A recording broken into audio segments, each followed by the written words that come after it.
हैं देह हिलाई भक्ति नहीं हुई। देह को हिलाने से भक्ति नहीं हुई, नाचने कूदने से कोई भक्ति का रिश्ता दूर तक नहीं। अब ये डांस चल रहा है, एक दूसरे गोफा जोड़े खींचत हैं। अरे स्पर्श करना ही नहीं चाहिए, स्पर्श करने से बीमारियां भी पैदा होती हैं। अनावश्यक छूना भी, जैसे कोरोना आया वायरस, इसमें छूना मना, पड़ोस में बैठना मना, और तुम एक दूसरे को मुंह चूम रहे हो। हमने ऐसे ऐसे पंथ देखे, उसमें स्त्रियां जाती हैं साधना करने के लिए और पुरुष जाते साधना करने, और कहते हैं हमने संन्यास ले लिया, और एक दूसरे को मुंह चूमत है। उसका मुंह थोड़ा चाट लें, उसका चाट लें। राजनीति में मैंने देखा एक दूसरे को मुंह चाटत। अरे तुम बैल हो क्या, जानवर हो? जानवर एक दूसरे जानवर चाट लेते। ये चाटा चुट्टी क्यों कर रहे हो? चाटने से प्रेम का रिश्ता है ही नहीं।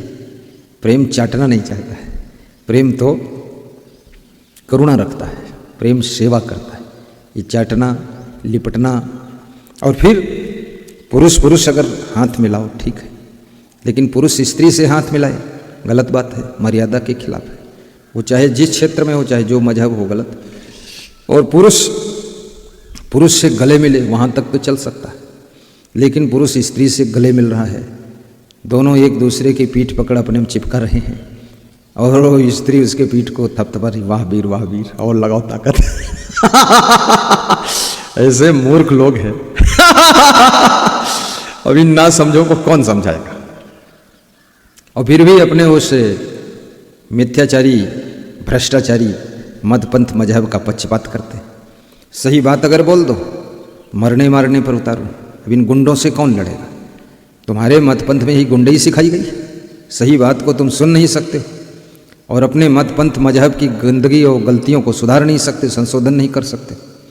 आपके पूर्वजों ने आपके घर में अगर दरवाज़ा छोटा रखा है, कम चौड़ा है, ऊंचाई कम है, तो आप उसका संशोधन कर लेते हो।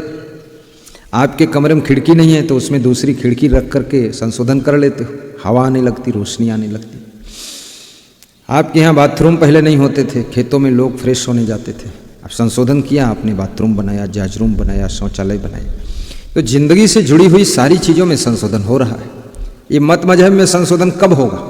ये पंथों में संशोधन कब होगा? इसमें जो कमियां हैं इनको भी दूर करो, इनका संशोधन करो।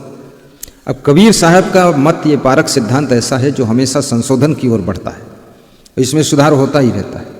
जैसी वर्तमान की परिस्थितियों के अनुसार आवश्यकता पड़ती है, वैसा इसमें नियम बनाया जाता है ताकि हमारी साधना सुरक्षित रहे और कल्याण हो, हम पवित्र जीवन जी सकें।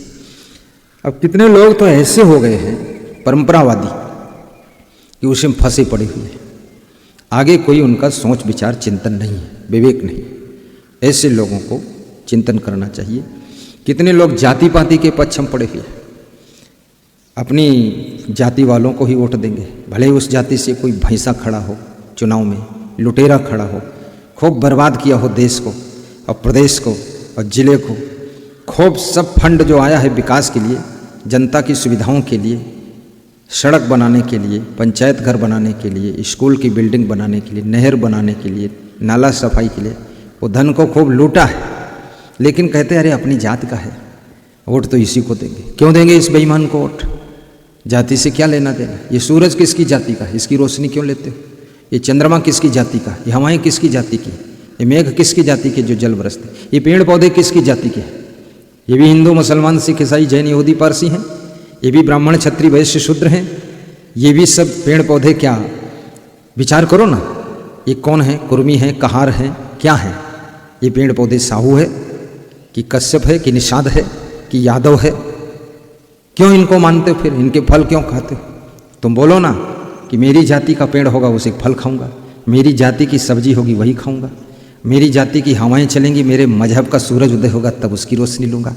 अरे मूर्खता छोड़ो, कि फालतू खुराफात मत करो। जातिवाद, परिवारवाद, वंशवाद और मजहबवाद, जहाँ वाद है वहाँ विवाद है, जहाँ विवाद है वहाँ सब बर्बाद है। इसलिए बर्बाद मत करो देश को, बर्बाद मत करो अपनी ज़िंदगी को। संभल करके रहो, विवेक करो, विचार करो, हिम्मत के साथ जुटो और पक्षपात को छोड़ो। अपने